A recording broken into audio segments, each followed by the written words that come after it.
Bismillahirrahmanirrahim. Melanjutkan kajian saya yang terdahulu. Allah Subhanahu wa Ta'ala menzahirkan dirinya kepada hambanya, artinya menyatakan pakaian zatnya. Bagaimana Allah menzahirkan dirinya dan menyatakan pakaian zatnya? 1. Allah melimpahkan sifatnya dan bernama ayat kepada diri kita yang batin, maka ayat itu bernama ayun yang hidup. Dan hidup Allah, di mana dinyatakannya ayun yang hidup? Dan hidup Allah di tubuh kita yang kasar, tempatnya di jantung. Maka hiduplah kita dengan hidup Allah.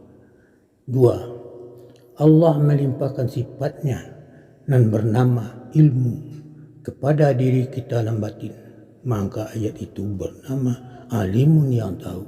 Dan tahu Allah, di mana dinyatakannya alimun yang tahu dan tahu Allah di tubuh kita yang kasar, tempatnya di hati, maka tahulah kita dengan tahu Allah.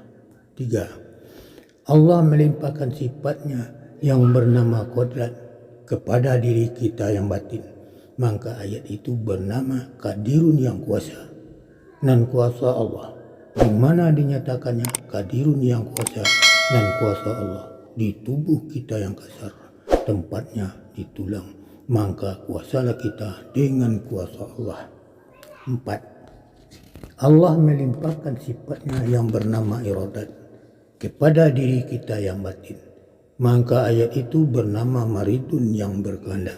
Dan berkehendak Allah, di mana dinyatakannya maridun yang berkehendak dan berkehendak Allah di tubuh kita yang kasar, tempatnya di nafsu, maka berkehendaklah kita dengan kehendak Allah.